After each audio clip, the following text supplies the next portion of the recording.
தமிழ் சினிமாவோட one and only superstar Rajinikanth. So அவரோட birthday இன்னைக்கு. First of all filmy beat சார்பாக ஒரு மிகப்பெரிய ஒரு ஹாப்பி பர்த்டே விஷஸ். அண்ட் முக்கியமாக வந்து இப்போ இதுக்கடுத்து அவர் பண்ணாத விஷயங்களே கிடையாது. ஸ்டைலுனா என்ன அப்படின்னு சொல்லிட்டு தமிழ் சினிமாவுக்கு கொண்டு வந்த ஒரு தரமான ஒரு ஆள். முக்கியமாக வந்து பார்த்தீங்கன்னா அவரோட 90s, அதாவது 1980லையும் 90களையும் கிட்டத்தட்ட தமிழ் சினிமாவே வந்து பயங்கரமான டாமினேஷனில் வச்சுருந்தாரு. எந்த பக்கம் போனாலும் சூப்பர் ஸ்டார் படம், டிக்கெட்டு கிடைக்கல, ஹவுஸ்ஃபுல்லு அப்படி இப்படின்னு சொல்லிட்டு செம்ம ரகலையாக இருந்தது. முக்கியமாக அவர் சூப்பர் ஸ்டார் அப்படின்ற ஒரு பட்டம் வாங்குறதுக்கே வந்து ரொம்ப போராடி இருக்கிறார் அப்படின்ற விஷயமே வந்து அவரே நிறைய தடவை சொல்லியிருக்காரு. ஓகே, இதெல்லாம் ஒரு பக்கம் இருந்தாலும் சினிமா லைஃப் அப்படின்றது நமக்கு தெரியும். ஆரம்பகட்ட வாழ்க்கை வந்து கண்டக்டராக இருந்ததுக்கப்புறம் வந்து ஒரு சினிமா துறையில் வந்தார். சினிமா துறைக்கு அப்புறம் வந்து ஒரு நட்சத்திரமானார். அதுக்கப்புறம் ஒரு சூப்பர் ஸ்டார் ஆனார். இப்போ வந்து 74 வயசு ஆகியும் அவருக்குன்னு இருக்கிற அந்த ஒரு பாக்ஸ் ஆஃபீஸ் இன்னும் குறையலை அப்படின்னு தான் சொல்லுவோம். ஸோ ஓகே, சினிமா தெரியும், அவரோட சொத்து மதிப்பு அதெல்லாம் எவ்வளோ அப்படின்ற விஷயம் எல்லாருக்குமே வந்து தோணும் இல்லையா? கிட்டத்தட்ட வந்து பார்த்தீங்கன்னா இப்போதைக்கு தமிழ் சினிமாவில் வந்து அதிகபட்ச சம்பளமாக வாங்க நடிகராக வந்து இருந்துகிட்டு இருக்கிறாரு. அண்ட் அது மட்டும் இல்லாமல்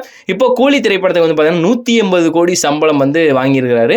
இது மட்டும் இல்லாமல் அவரோட வருவாய் கணிசமாக வந்து பார்த்தீங்கன்னா பகுதி தொண்டுகள் அண்ட் அது மட்டும் இல்லாமல் அவரோட சொத்து மதிப்பு கிட்டத்தட்ட 500 கோடிக்கும் மேலே இருக்கும் அப்படின்னு சொல்லிட்டு கணிக்கப்படுது. அண்ட் அது மட்டும் இல்லாமல் ரஜினிகாந்த் வந்து பார்த்தீங்கன்னா சென்னையில் மிகவும் முக்கியமான பகுதியில் ஒன்றான போயஸ் கார்டனில் ஒரு பிரம்மாண்டமாக வந்து வீட்டில் இருக்கிறாரு. ரஜினிகாந்த் வந்து சென்னையில் 35 to 40 லட்சம் ரூபாய் மதிப்பிலான ஆடம்பரமான குடியிருப்பும் 10 to 20 கோடி ரூபாய் மதிப்புள்ள செழுமையான அடுக்குமாடி குடியிருப்பும் வந்து வச்சிருக்கிறாரு. ஆடம்பர வாழ்க்கை முறைக்கு பெயர் பெற்ற அவர் டொயோட்டோ இனோவா, ரேஞ்ச் ரோவர், அது மட்டும் இல்லாமல் இது எல்லாமே சேர்த்து வந்து பார்த்தீங்கன்னா 22 கோடி மதிப்புள்ள பென்ட்லி அப்படின்ற ஒரு காரையுமே வச்சிருக்காரு. அண்ட் அது மட்டும் இல்லாமல் 3.1 கோடி மதிப்புள்ள லாம்போகினி உருஸ் அப்படின்ற ஒரு காரையுமே வச்சிருக்கிறாரு.